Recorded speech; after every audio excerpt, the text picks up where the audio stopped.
Gracias, Espíritu Santo de Dios, por tu fidelidad, tu amor y tu cuidado, Señor. Hoy nos presentamos, Señor, ante ti con un corazón abierto, dispuesto, necesitado, Señor. Pero también con un corazón lleno de fe, Señor, de que tú puedes hacer cosas extraordinarias, Señor, en nuestras vidas. Gracias te damos, amado Rey, en el nombre de Cristo Jesús. Hemos podido sentir tu presencia, Señor. Tu presencia es real, Señor, en medio de tus hijos. Gracias, amado Dios, en el nombre de Cristo. Amén, iglesia. Bienvenidos a todos a esta conexión. Voy a ser breve.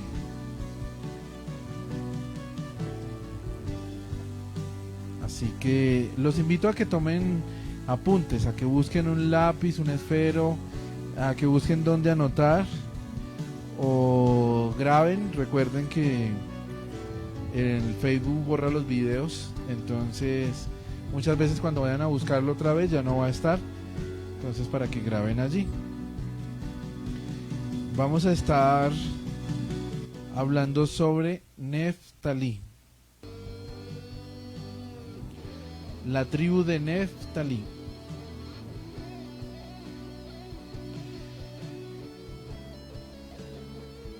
Allí donde usted está, así sentadito como está, vamos a cerrar nuestros ojos y vamos a clamar al Padre para que nos bendiga en este día, en esta tarde, y Él sea impartiéndonos su palabra con poder y llena de su Espíritu.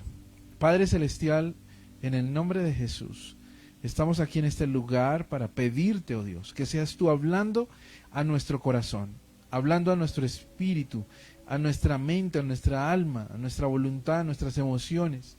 Que podamos, Señor, hoy tener una carga de tu Espíritu por medio de la palabra que vas a impartir en este día, Señor. Que seas tú usando la voz, la boca, Señor, y la mente de este tu siervo, oh Dios, para que sea transmitido lo que proviene de tu reino y no, Señor, de nuestras experiencias. Para que podamos transmitir la revelación directa, Señor, de tu Espíritu y de tu corazón a través de nosotros, para tus hijos, Señor. Yo te pido, Señor, que toda distracción, todo aquello que quiera, Señor, robar nuestra atención y el enfoque para recibir tu palabra en esta tarde, Señor, sea apartado de nuestros lugares, aquí, Señor, en la casa de mi Padre y allá donde cada uno están conectados, Señor, como un brazo extenso, Señor, de esta tu iglesia, Dios. Los bendigo a todos en el nombre de Cristo Jesús. Amén y amén. Voy a ser breve, así que yo los invito para que tomen apuntes una vez más. Neftalí es la tribu que nos corresponde para el 15 de julio al 15 de agosto aproximadamente. Dice, Neftalí proviene de un nombre bíblico que significa luchador, o en hebreo se traduce como, o del hebreo se traduce como mi lucha. El símbolo de la tribu de Neftalí es una gacela, un animal muy rápido, o un ciervo o una cierva. La gente de Neftalí es famosa por ser grandes corredores y por ser muy sabios en sus palabras, por producir poemas y grandes escritos con palabras bonitas. Estas son las características de Neftalí. Ahora quiero leerles Génesis 38. Dice, y dijo Raquel, con luchas de Dios he contendido con mi hermana y he vencido. Y llamó su nombre Neftalí. Ahora, Neftalí es el sexto hijo de Jacob. Y su mamá se llamaba Bilha. Bilha era una sierva de Raquel. En ese momento Raquel aún no había podido tener hijos. Raquel en ese momento era estéril. Por lo tal, Raquel convenció a su esposo Jacob para que tuviera hijos con su sierva, Bilha. Bilha tenía 2 hijos, uno que se llamaba Dan y este del que estamos hablando hoy, que se llamaba, se llamaba Neftalí.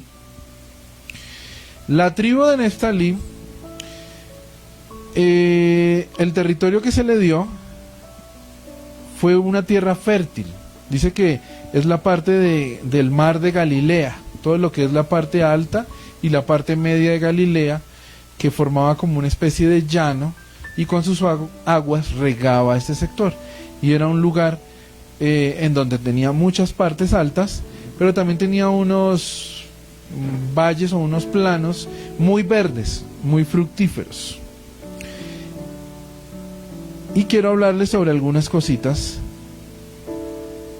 importantes que logré resaltar de lo que es la historia de la tribu de Neftalí.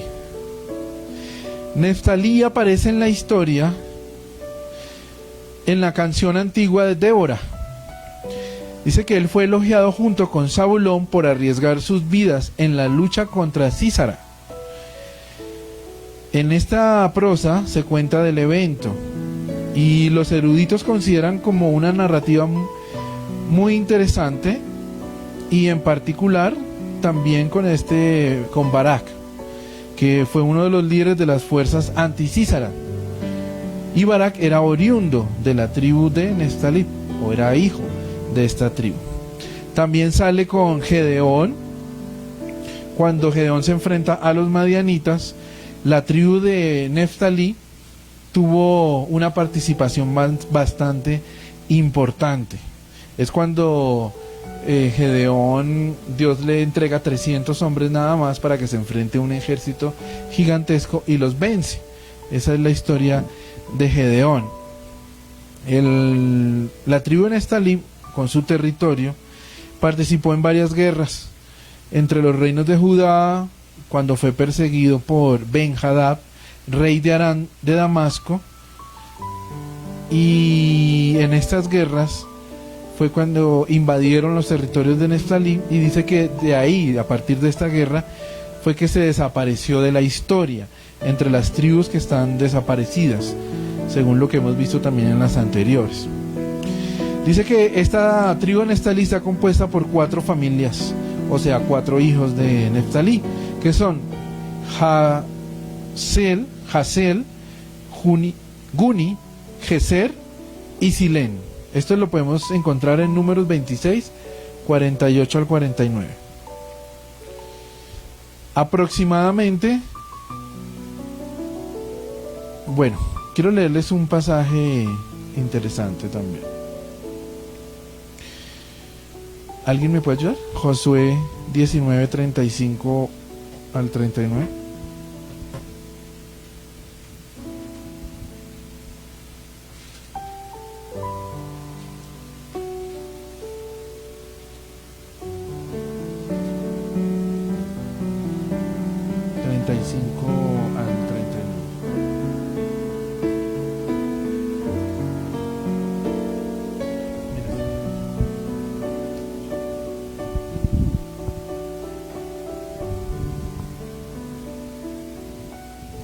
Las ciudades fortificadas son Sidim, Ser, Hamat, Racat, Cineret, Adama, Ramá, Hazor, Sedes, Edrei, En Hazor, Irón, Migadal, Jorem, Bedadab y Bet-Semes. 19 ciudades son con sus aldeas. Esta es la heredad de la tribu de los hijos de Neftalí, conforme a sus familias, estas ciudades con sus aldeas. Amén. Hablando de los territorios de Neftalí, le estoy hablando un poquito de historia primero antes de entrar en lo que el tema. Esto es la historia de Neftalí, que es importante porque de aquí salen algunas cosas también.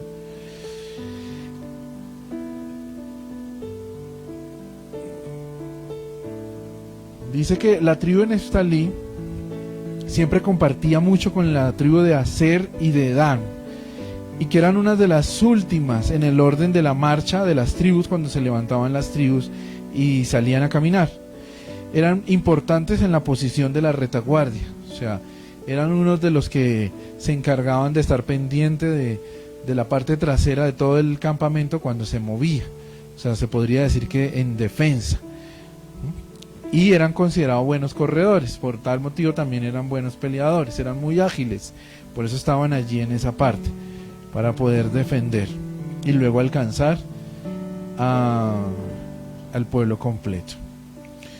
Dice que tiene 19 ciudades fortificadas con sus poblados. Estas ciudades se les otorgó a los levitas y se les declaró sagrada como ciudad de refugio. No sé si se acuerdan, en el anterior tribu también habían entre unas ciudades fortificadas, también habían unas especiales para los levitas, y vimos lo que significaban los levitas. ¿Alguien se acuerda de los levitas? Claudia, de lo que hablamos de los levitas, mi esposa. Los levitas son los sacerdotes y los encargados del santuario, de la operación, como de los protocolos, de toda la operatividad como tal, del servicio a Dios. Y por eso era importante notar cómo en Aser, y en este caso en Neftalí también, en una de esas ciudades fortificadas especiales, fueron designadas para los levitas. Pero también dice que en otra de las ciudades era para refugio, pero no tanto de los levitas, sino de aquellas personas que cometían algunos delitos. Dice que de los asesinos y de, por así decirlo, de los pecadores. Entonces, en el territorio de Neftalí, una de las ciudades fortificadas son los que refugian. Quiero hacer un paréntesis aquí. Una ciudad fortificada también se puede señalar como una barrera, como un muro, como algo que imposibilita, ¿no? ¿Sí? ¿Señora? Que imposibilita la entrada del enemigo, o también puede imposibilitar el fluir de Dios. Entonces, una de las características que quiero resaltar desde ya en este momento de la tribu de Neftalí, en el diseño de Dios, es que ellos son dados a la justicia y como a el refugio, pero como a velar porque se cumpla las cosas y que no se sobrepasen sobre aquellas personas que de pronto cometieron un error. Entonces, una ciudad de refugio, ¿qué es? Dejan estar ahí a la persona que cometió el error, porque la paga del pecado era muerte en ese tiempo. O sea, esas personas que cometieron un error debían de morir.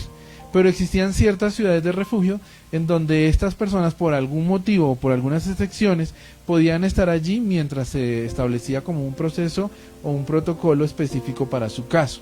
Entonces, las personas de Neftalí tienen esta particularidad. Entonces, hemos hablado del diseño y el antidiseño. Entonces, el diseño es que son muy dadas a ayudar para que salga a luz las cosas, para que fluya en la verdad. Pero también está el antidiseño. ¿Y cuál sería el antidiseño? Y qué casualidad que estamos hoy, la conexión salió pública, completamente pública. Normalmente no la hacemos completamente pública. Entonces, ¿cuál sería el antidiseño de este punto específico que estamos hablando? Estas personas de Neftalí a veces van más allá, entonces, a querer enjuiciar, a querer salir en justicia, en justificación, tomar la justicia por sus manos. Entonces son ese tipo de personas que de pronto se unen con otras y empiezan, ay, mire que el pastor y la pastora hicieron o no hicieron, ay, mire de que dicen o no dicen, y entonces unámonos y hagamos justicia. Entonces, por eso digo yo que qué casualidad que estamos públicos hoy, porque precisamente algunos me entienden de lo que yo estoy hablando. Y las personas que están bajo esta casa de Neftalí, su antidiseño son eso, que caen en ese error, se creen más santos que los demás y se creen con la autoridad de Dios quizás, pero realmente no es de Dios, para señalar o juzgar o aliarse, más bien aliarse con el enemigo. Estas ciudades de refugio es para purificar y para hacer la transición, por así decirlo, del juicio de las personas que se equivocan y traerlos a santidad, de restauración. Pero en el antidiseño usan estas ciudades de refugio es para aliarse con el enemigo, para aliarse con los que están equivocados, para aliarse con los pecadores y levantarse equivocadamente, a armar guerra cuando no la deben armar, como quizás le pasó a Neftalí. La tierra que ocupó Neftalí era muy montañosa, lo podemos ver también en Josué 27, pero también muy productiva, muy fértil. Su llanura triangular de Genezaret, al no estar dentro del mar de Galilea y la región del Julep, también era muy fértil. Parece ser que bajo el acaudillamiento del rey David, la tribu de Neftalí desempeñó un papel importante en sojuzgar a los enemigos de Israel.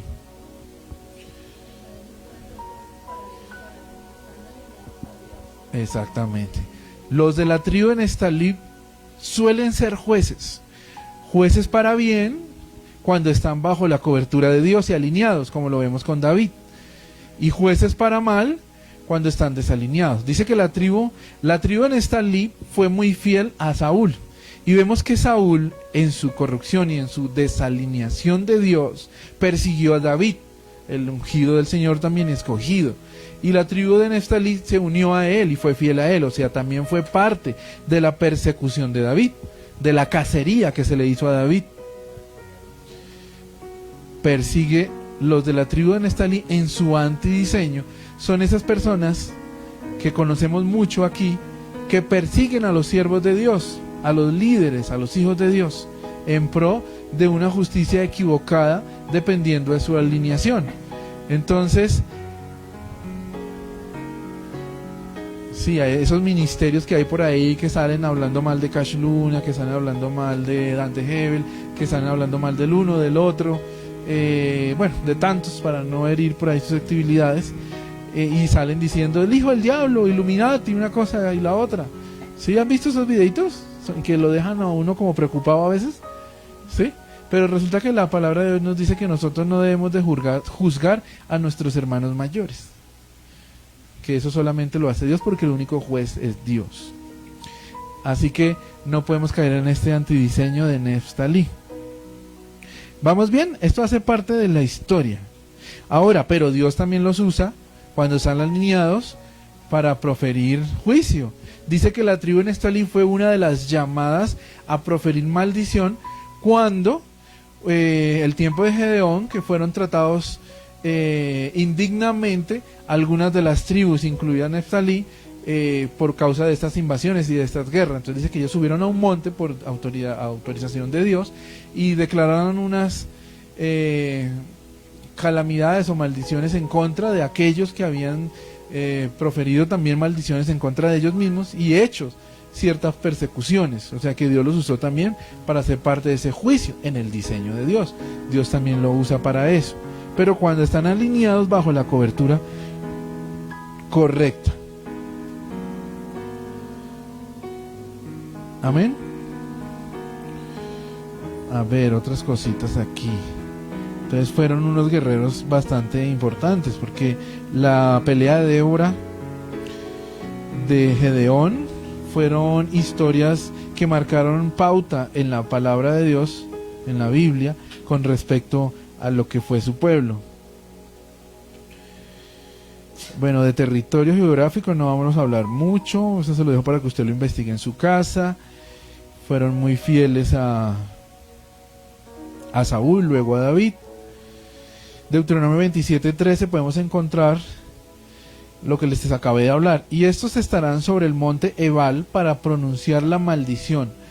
Rubén, Gad, Aser, Zabulón, Dan y Neftalí son los que Dios usó para sojuzgar a sus enemigos. O sea, lo que dice aquí, pronunciar la maldición de aquellos que estaban en contra de ellos. Génesis 46:24 nos habla sobre los hijos de Neftalí: Japsel, Guni, Jezer y Silem. Son los 4 hijos de Neftalí, que podríamos estar hablando de ellos también de pronto en otro servicio. Ahora, ¿Cuál fue la bendición de Jacob? Dice que Jacob, en su bendición, lo que profirió sobre la tribu de Neftalí es alturas, sabiduría, revelación y adoración. Ahora vamos a leer el pasaje y vamos a tratar de interpretarlo. Dice Génesis 49, 21, en donde está la bendición de Jacob. Dice: Neftalí, sierva suelta, que pronunciará dichos hermosos. Otra versión dice 49, 21. Neftalí es una sierva en libertad, que pronuncia palabras hermosas. Biblia para todos. Neftalí es como una venada libre que suele dar cría hermosa. Esta es la bendición de Jacob, corta pero sustanciosa. Estaba llamando a sus hijos Jacob, llamó a Ser y luego continuó con Neftalí y le dice: es una sierva en libertad que pronuncia palabras hermosas. Alturas. ¿Por qué alturas? Porque las siervas viven en las alturas. Cuando investigamos la sierva como animal, dice que uno de sus lugares, sobre todo el bíblico, dice que vive en las alturas. Y en las alturas es donde Jacob bendice a su hijo Neftalí y por ende a su tribu y a su descendencia. Dice que suele pronunciar palabras hermosas, y Jacob dice que da sabiduría. Una persona sabia, ¿qué hace? Una persona sabia no se junta con sus enemigos para tramar un juicio. Una persona sabia no anda en chismes. Una persona sabia no anda en murmuraciones. Una persona sabia no dice mentiras. Una persona sabia no habla blasfemia para con sus condescendientes, por así decirlo. Por eso es interesante. Ya vamos a empezar a investigar sobre lo que es la sierva. Ahora vamos a leer Deuteronomio 33, 23, que es la bendición de Moisés, en donde él da favor y bendición sobre Neftalí. 33, 23. Recuerden que voy rápido, no me estoy deteniendo mucho ni estoy profundizando mucho, porque hemos estado hablando sobre todas las tribus, y las tribus en general tienen unas características de parte de Dios, de parte de Jacob, de parte de Moisés, de parte del Espíritu, que necesitamos nosotros entender y aprender. Entre esas el diseño de Dios y el antidiseño. Moisés dijo esto en cuanto a Neftalí: Neftalí, enriquecido con el favor del Señor y lleno de sus bendiciones, tomarás la tierra por el lago de Galilea. Eso en cuanto hablando al territorio. El territorio de Neftalí dice que era uno de los mejores, era uno de los más fructíferos junto con el de Aser, porque la frontera, una de las fronteras de Neftalí era el territorio de Aser también, el de Dan y el de Zabulón. Pero favores, el favor del Señor. ¿Quién me puede decir de los que estamos aquí qué puede ser el favor de Dios? A ver, don Víctor, no me mire por un ladito, a echarle la culpa al otro, dígame. Puede ser perdón, sí, una, muy bien, se salvó. Anita.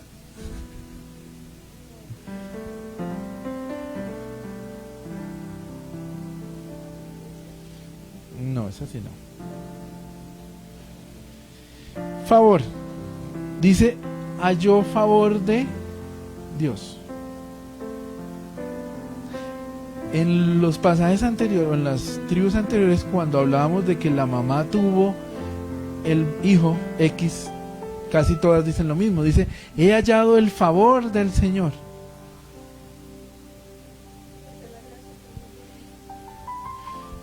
Hallar el favor de alguien es obtener su ayuda en todo. Estar pendiente allí. Estar, así como es su pastor con ustedes, que siempre está pendiente de todo, de que estén bien, de que estén conectados, de que se porten juiciosos, de que no se porten mal, que si se portan mal, de que les llegue el respectivo regaño, de que si tienen alguna escasez tratar de ayudar, de que salgan de allí, tratar de guiarlos a que consigan la provisión. Eso es hallar favor también. Entonces, ¿por qué? Porque vemos que el pasaje dice específicamente, enriquecido con el favor del Señor, y dice aparte, o sea, lo que sigue dice, y lleno de sus bendiciones. O sea, separa. Las bendiciones de Dios, ¿cuáles son? El fruto, por así decirlo, ¿sí? Entonces, Dios me dio una bendición que me dio a mi esposa. Dios me dio bendición, me dio a mis hijos. Dios me dio bendición, me dio un empleo. Dios me dio bendición, me dio mi casa. Dios me dio bendición, me dio una herencia. Dios me dio bendición, me llegó una ofrenda. Dios me dio bendición, me regalaron un viaje. Bueno, X. Bendiciones, frutos, cosas que pueden ser emocionales, pero al mismo tiempo materiales, porque digamos mi esposa pues es una bendición para mí emocional porque me produce felicidad, pero al mismo tiempo es material. ¿Material en qué sentido? Porque ella es física, sí, la puedo tocar, la puedo besuquear la puedo regañar también, sí, no quería tocar ese punto, pero bueno. Exacto. Pero el favor, ¿qué es? Yo le entrego cosas a alguien que me agrada. Entonces, cuando uno es jefe, siempre hay alguien en donde uno le da más, ¿sí? Que uno le dice, uy, pilas, que al otro jefe, o sea, al jefe máximo, no le gusta eso. O venga, póngase esto y verá que le dan tal cosa. O... ¿cómo? Es que no quiero herir susceptibilidades, pero bueno, vamos a ver ahorita actualmente. Vamos a poner un ejemplo actualizado. A ver. Ahorita que hay que hacer filas para entrar al costo, sobre todo después de lo del el día sin IVA. Entonces, yo estoy haciendo fila y ya voy a llegar. ¿Sí? Pero... no, mi esposa está haciendo fila y ya va a llegar. Y entonces resulta que yo estoy en la casa. Y me llama don Víctor, me dice, ay, pastor, yo tengo que ir al costo. Y le digo, camine, don Víctor, que allá está mi esposa. Pero no le diga a nadie.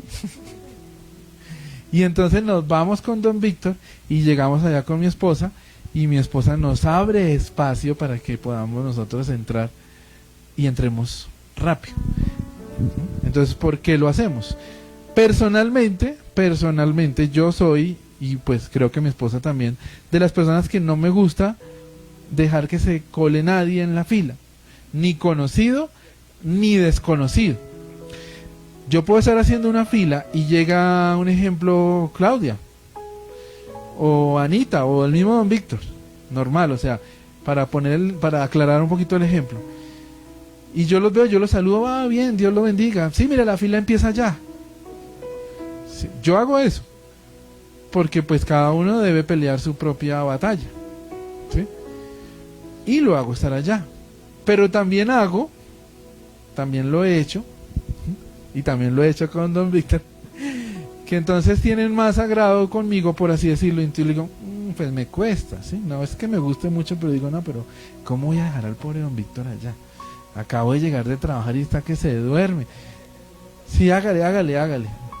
Exacto, entonces haga ella mi favor y yo le doy la oportunidad, o le doy ese privilegio, o le doy esa bendición de poder tomar ese lugar.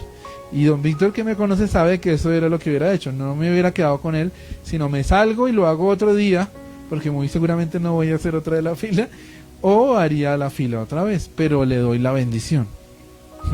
Y eso es lo que quiere decir Moisés aquí de parte de Dios, enriquecido con el favor del Señor.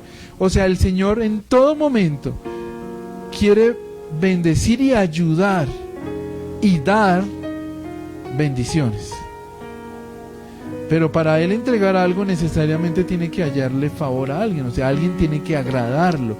Tampoco es simplemente por rosca, porque cuando hay una rosca entre comillas es por algo, digamos en este caso específico, si Dios me va a entregar ese puesto en el primer lugar y Él se sale para que yo entre de primera, es por algo, es porque yo ya le entregué algo o porque le voy a entregar algo. O sea, es un intercambio. Hallar favor de alguien es porque ya hubo un intercambio de intimidad, un intercambio personal o un intercambio de relación. Y es por eso que hay un favor. Eso es lo que podemos encontrar en ese favor. Y es allí donde podemos hallar bendiciones. Ahora, quiero tocar este tema, siervos o venado. Voy a darles 10 características que encontramos en los siervos. Son las 3:36, no me voy a demorar mucho. 3:36. Sí.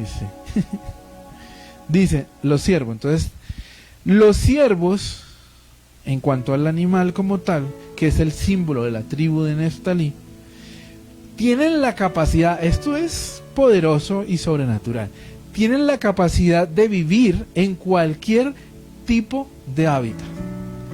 Me puse en la tarea de investigar y los siervos pueden vivir en las montañas, como en los valles, como en las laderas, como en cualquier territorio plano, en bosques, en cualquier clima frío, clima cálido, clima templado. Pueden vivir en cualquier territorio. O sea que quiere decir que un hijo de Dios, en el diseño de Dios, por ejemplo, de los que pertenecen a Neftalí, debe de estar capacitado y entrenado para cualquier situación, para atravesar cualquier situación, sea buena o sea mala. Por lo tanto, todo siervo de Dios en el diseño de Dios debe estar en la capacidad de afrontar y de atravesar la dificultad, pero específicamente, digamos, en el primer característica de siervo que dimos con respecto a que se unen con el enemigo para juzgar, debe de tener la capacidad, en vez de unirse para juzgar o para irse en contra de su Señor, por así decirlo, de poder afrontar esa situación y poder tener la fidelidad y la lealtad como corresponde en el diseño original de los de la tribu de Neftalí, para que todo fluya conforme a la voluntad de Dios y sea de bendición. Siguiente, segunda. Dice que la hora adecuada para que este animal pueda obtener su comida es en la madrugada.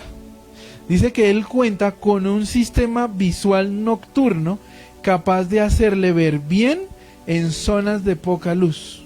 O sea, es como si tuviera unos anteojos especiales para ver en la oscuridad. ¿Qué quiere decir esto para los siervos de Dios? Porque toda verdad natural tiene una verdad espiritual paralela. Entonces el siervo como animal puede ver en la oscuridad y él caza en la oscuridad, porque la oscuridad es usada para bloquear a las personas. Cuando la persona se desalinea y entra en la oscuridad, entonces deja de percibir. ¿Y deja de percibir qué? Deja de percibir los ataques, deja de percibir el peligro, deja de percibir las bendiciones, deja de percibir todo y se bloquea. Las trampas, aún la salida, porque en la oscuridad no podemos ver la salida tampoco. Entonces diseño igual. Pero dice que el siervo como animal y el siervo de Dios tiene la capacidad de ver en medio de la oscuridad.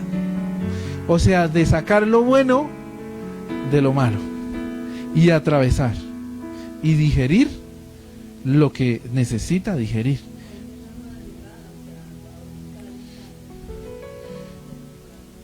Y va a buscar el pan del cielo. Ahora, recuerden que al principio hablamos sobre las alturas. El lugar en donde más le gusta estar al siervo es en las montañas, en las laderas de las montañas, en los lugares en donde es más peligroso estar. ¿Por qué? Porque hay menos alimento, ¿Por qué? Porque hay más viento. ¿Por qué? Porque hay más frío. ¿Por qué? Porque no hay terreno fijo, fuerte, estable. Es muy quebradizo. Pero es el lugar en donde le gusta estar al siervo. Y somos siervos de Dios.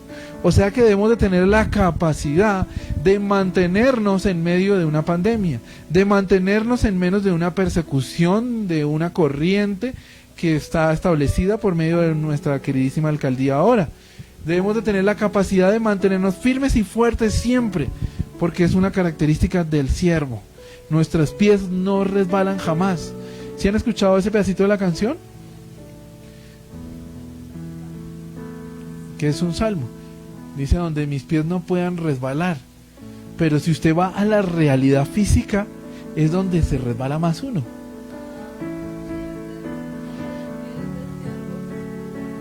Pies de siervos en las alturas. Un siervo no se resbala en donde todo el mundo se resbala.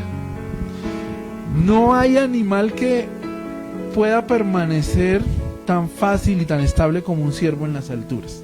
Ahora, no hay ser humano que pueda permanecer en ese terreno escabroso como un siervo.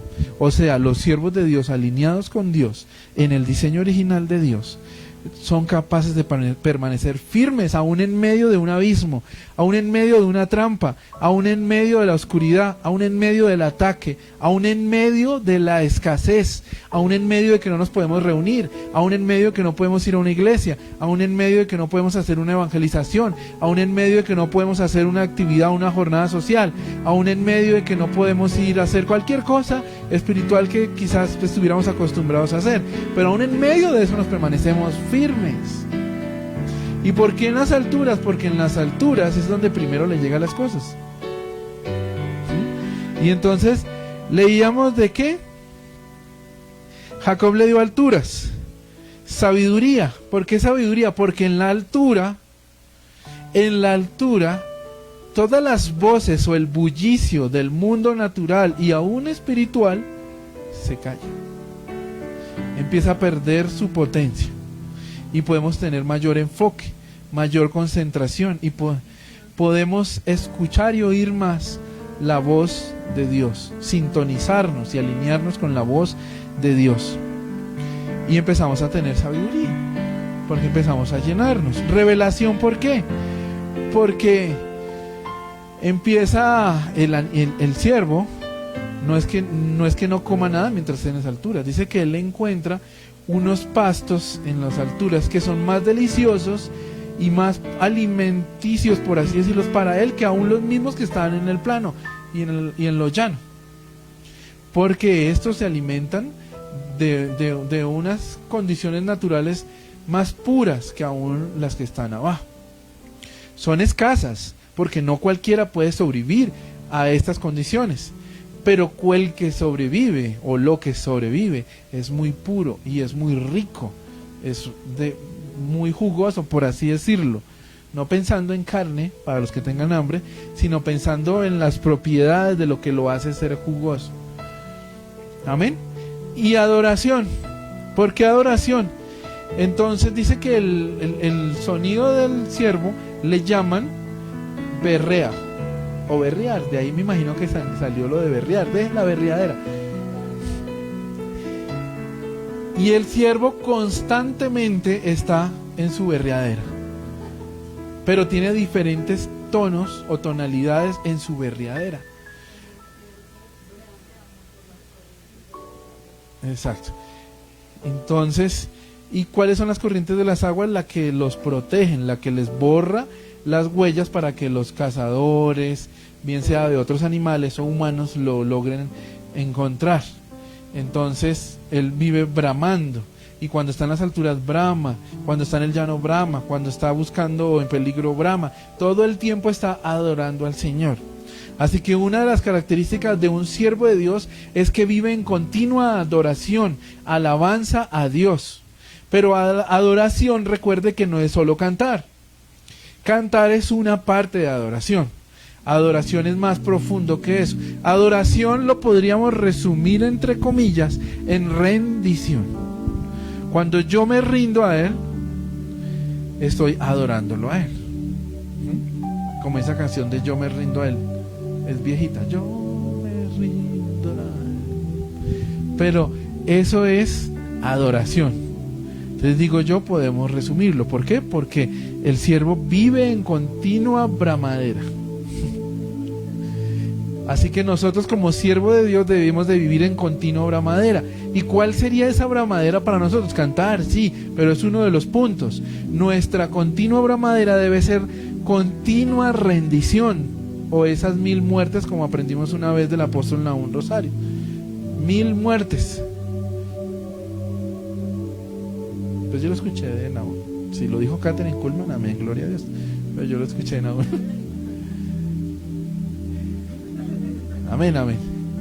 Esas continuas muertes es nuestra adoración a Dios. Pero las continuas muertes no es simplemente los sufrimientos. El sufrimiento o el dolor no es una muerte. La muerte en sí es cuando triunfo en ese sufrimiento o en ese dolor.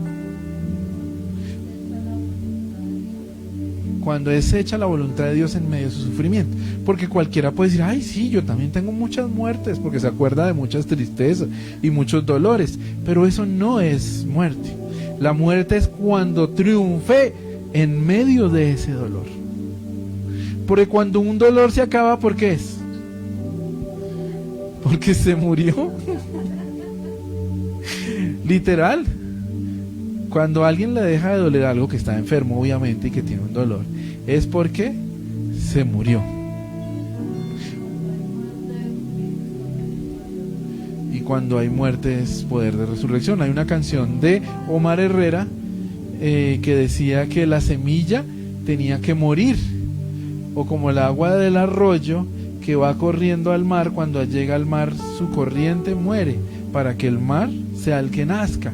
Y lo mismo la semilla tiene que morir para que cuando muere la semilla comience a salir la raíz de lo que tiene adentro y empieza a fluir vida y sale un árbol frondoso, después frutos y demás, y vuelven a salir más semillas que a su vez tienen que morir también, y etcétera, etcétera. Es el ciclo de la vida.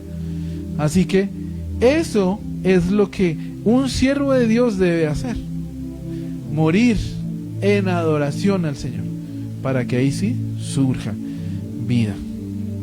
Amén. Siguiente. 3. La vida máxima de un siervo en años de animal, por así decirlo, por lo menos un perrito, dice que más o menos puede vivir 12 años de perro, pero que cada año de un perro son ¿cuántos de humano? A ver.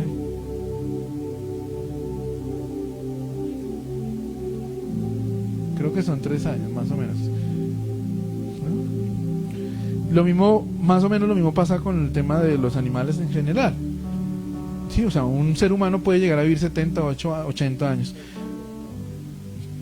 Pero más o menos aplicándole esta misma teoría al siervo, el siervo puede vivir máximo 25 años. Un siervo puede vivir máximo 25 años, teniendo un buen cuidado.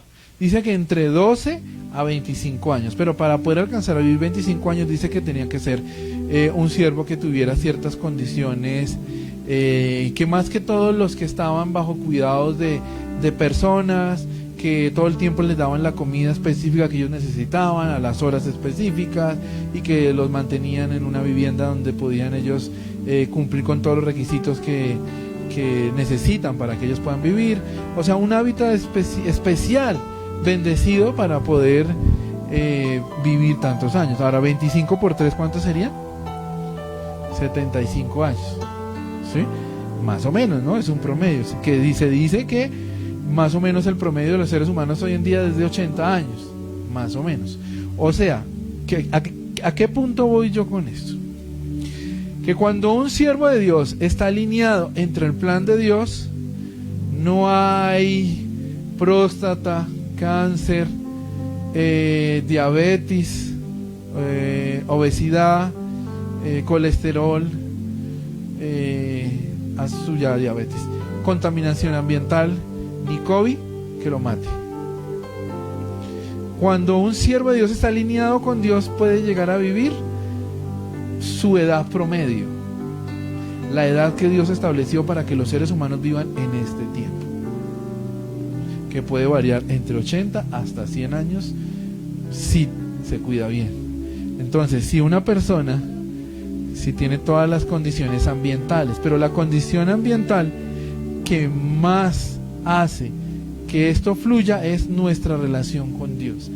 Cuando un siervo de Dios está alineado con Dios y recibe todo lo necesario, recibe del Espíritu, recibe del reino, recibe del Padre, recibe de Cristo, convive con todo lo espiritual del diseño de Dios, no peca, sus días son alargados y vive conforme a la voluntad de Dios y el tiempo que está escrito. Porque vea esta revelación tan profunda. Mire, se dice que nuestra vida y nuestros días están contados por Dios. ¿Han leído ese salmo? Y dice que nuestra vida está escrita y en el cielo está escrito hasta cuándo vamos a vivir. Y entonces, ¿por qué unos se mueren antes? ¿O por qué usted lo va a poner más duro? A ver, ¿por qué se murió entonces Julio Melgar?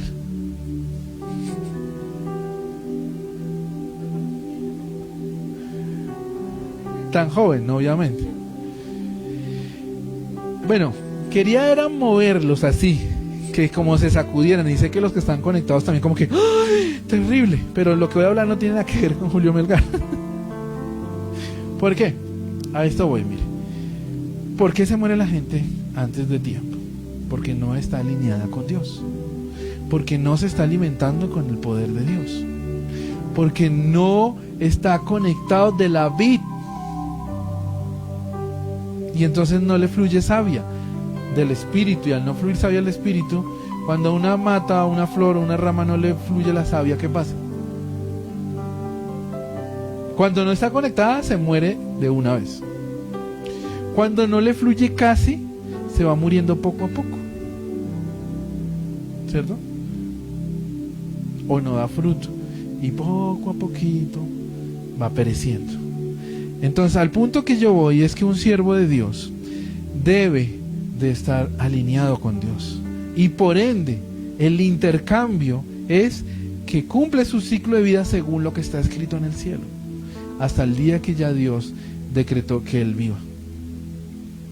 Cuando usted no está alineado con Dios y no cumple con lo que está pactado con Dios, con ese intercambio, sus días son acortados. Pero no porque Dios quisiera que usted se muriera ya, sino porque esa es como la ley, por así decirlo. Si nosotros no permanecemos en Él y en sus caminos, en su palabra, en su meditación y en todo lo que corresponde a ser un hijo de Dios y un siervo de Dios, como estamos hablando en esta tarde, perecemos. Pero continuemos porque es verdad que tenemos afán. Dice, sus cuernos pueden pesar hasta 40 kilos. Sus cuernos pueden pesar hasta 40 kilos y lo sustenta su cabeza. Su cabeza únicamente es la que sustenta los 40 kilos. Y aquí viene otra importancia de esto y por qué los cuernos. Los cuernos, dice que los cuernos es lo más llamativo del siervo, por lo que los cazan, por lo que los buscan y por lo que hoy en día los siervos como animal y como hijos de Dios están escasos, en extinción. Porque el ser humano, el enemigo, busca, anhela, atesora y le parece como lo máximo sus cuernos y los exhiben públicamente. Pero el cuerno en la cabeza del siervo es la sabiduría de Dios o la llenura de su palabra.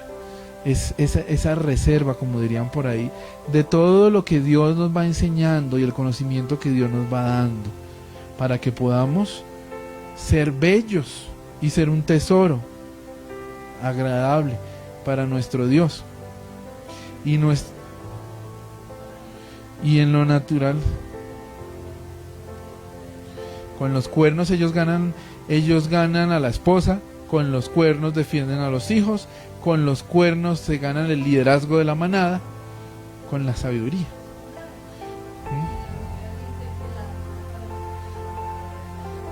El arma para nosotros es la palabra de Dios que nos da la sabiduría. O sea que si nosotros nos llenamos a tal punto que sea un tesoro grandioso, eso nos ayuda a defender. eso ayuda a que mi matrimonio esté bien, eso ayuda a que mis hijos estén bien, eso ayuda a que haya alimento en mi casa, eso ayuda a que pueda ser un líder, eso ayuda a que se pueda ser un gran espécimen, por así decirlo. El peso. Y es curioso ver que el ciervo es un animal delgado, no es un animal corpulento, y es un animal que corre muy rápido, muy rápido, muy rápido, y le pesa la cabeza 40 kilos. Imagínese usted corriendo con 40 kilos en la cabeza. O sea que esto nos da a entender que lo que nos hace ser veloces, eficaces, rápidos y efectivos es la palabra y la sabiduría que viene de Dios. Y flaquito y todo, pero ¿sabe cuánto pesa un ciervo? 200 kilos aproximadamente. ¿De dónde? No, aparte de los cuernos. Pero aún así son los más veloces.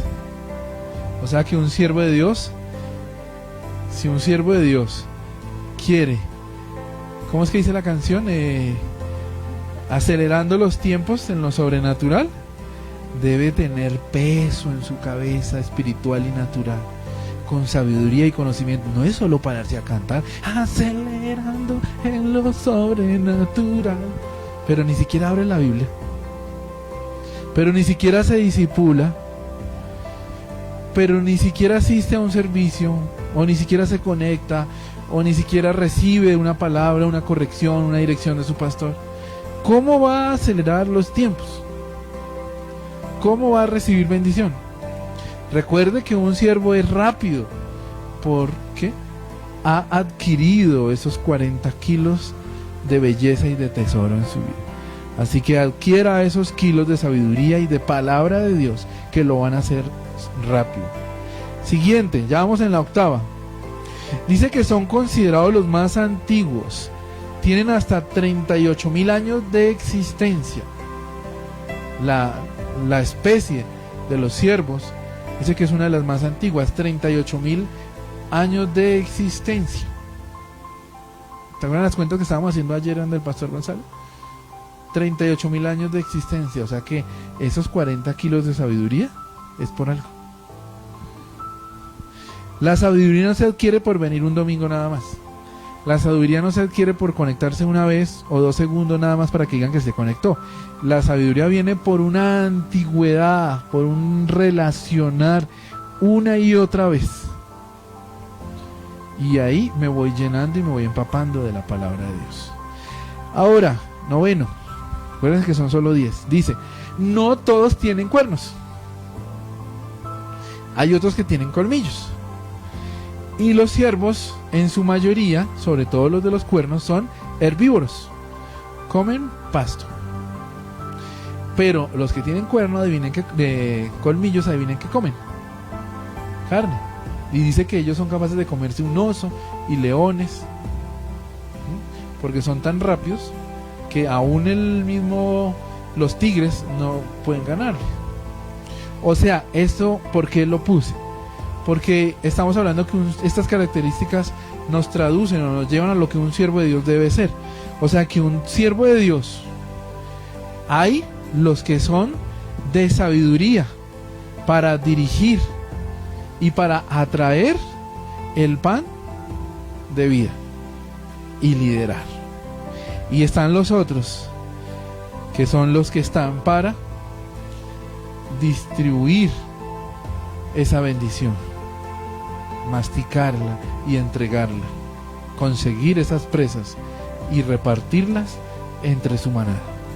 Son dos cosas diferentes.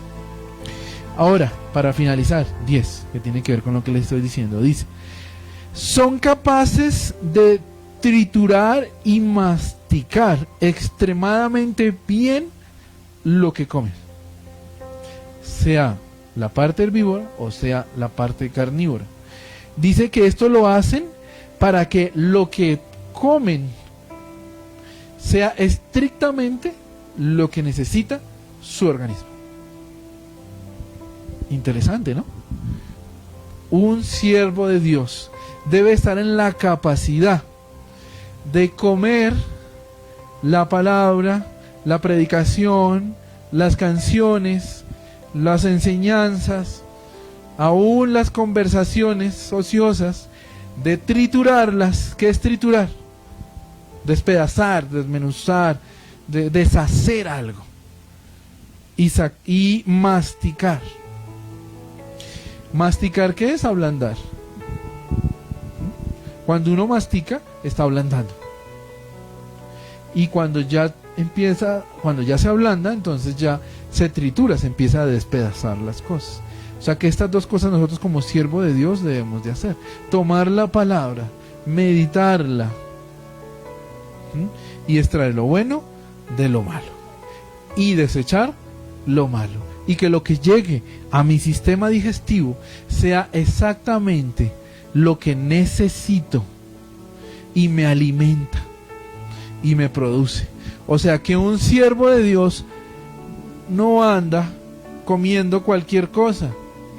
Y si por equivocación se come cualquier cosa, no se lo traga entero. No se lo traga entero. Lo mastica y lo tritura, lo discierne y pasa solamente lo que es necesario, solo lo que necesita para su vida, solo lo que edifica, solo lo que lo desarrolla, solo lo que lo levanta. Y eso me hace acordar el pasaje de Filipenses 4:8, que si no estoy mal también lo hablamos en la tribu anterior, que dice: en todo lo puro, en todo lo bueno, en todo lo que es digno, en esto pensar. O sea que una vez más Dios nos dice: un siervo de Dios alineado a Él piensa, siente y habla solamente lo que lo edifica, lo que lo edifica.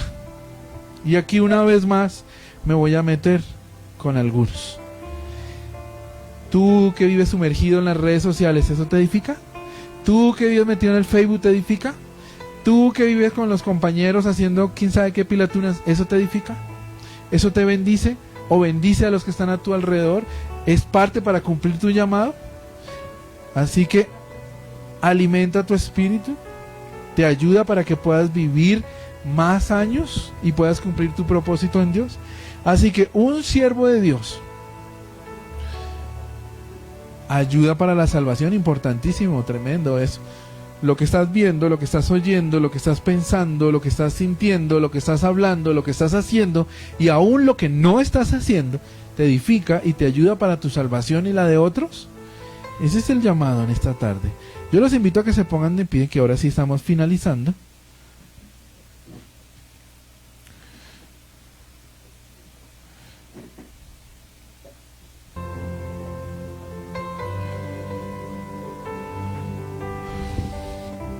Y una vez más, Dios nos habla de cómo quiere que nosotros nos alineemos. Dice que las 12 tribus que salieron de Jacob son la sombra de lo que está en el cielo, de lo que está en el reino, de las 12 casas espirituales. Por eso hemos hablado de cada una de ellas y sus diseños y sus antidiseños.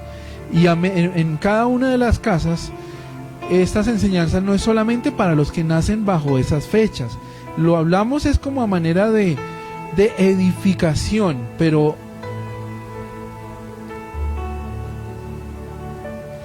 nosotros tenemos que tener todos los diseños, porque en Jesús estaban las 12 casas, ¿sí? Y en la casa de su cobertura nos movemos todos los que pertenezcan a la casa de mi Padre.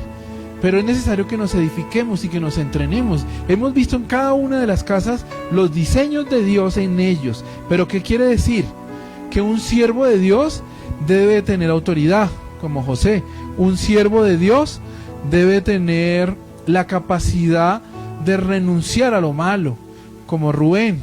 Un siervo de Dios debe tener la capacidad de ser ágil y arrebatar su bendición, como Benjamín. Un siervo de Dios debe tener un espíritu de adoración y de consagración con Dios, como Gad y como Judá. Un siervo de Dios debe tener la capacidad de estar en las alturas, como Neftalí, y de buscar siempre el pan de vida y la revelación de Dios.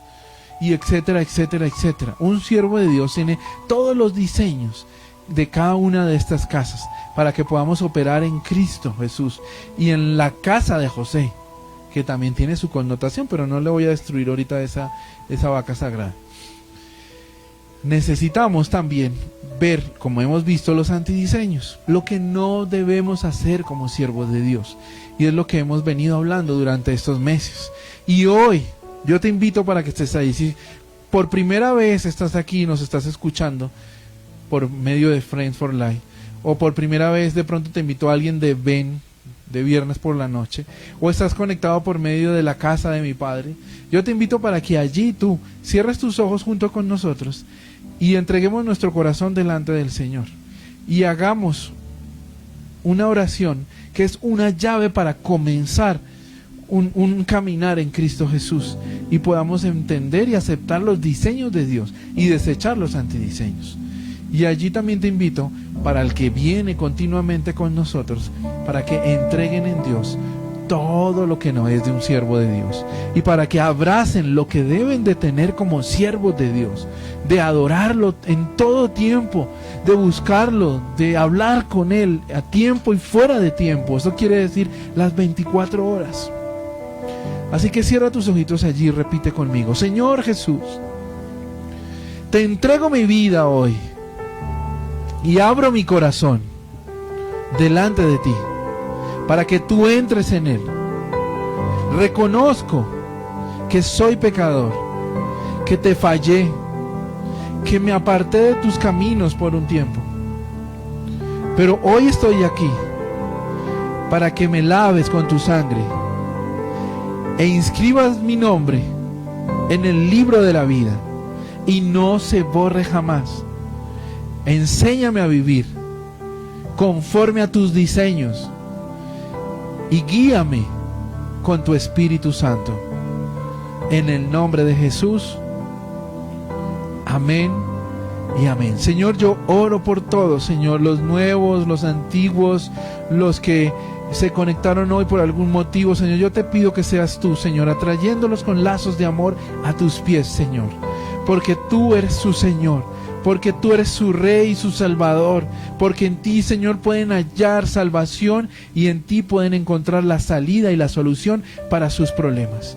Así que, Señor, yo te pido que extiendas tu brazo de amor, que nunca se acorta, sobre todos tus hijos que están hoy conectados, Señor. Y yo te pido, Señor, para todos los que están allí, Señor, en esta transmisión, y los que son de esta casa que van a compartir la cena, Señor, que seas tú dando la bendición a estos elementos, Señor, naturales. Señor, mira este vino y este pan, Señor, en lo terrenal, que hoy se convierte, Señor, en lo espiritual, en el reino, Señor, en tu sangre y en tu cuerpo, Señor, el cual fue molido y golpeado, Señor, por nosotros, y tu sangre fue derramada hasta la última gota para perdón y redención de nuestros pecados y de nuestras vidas, y podamos estar hoy aquí, Señor, con el privilegio de recibir tu palabra y de poder, Señor, en fe entrar, Señor, en esta familia poderosa, Señor, llena de bendiciones, llena de favor, llena de beneficios, Señor, pero también llena, Señor, de responsabilidades y compromisos delante del reino para que tu propósito se cumpla. Te doy gracias, Papito Dios, en el nombre de Jesús. Amén y amén.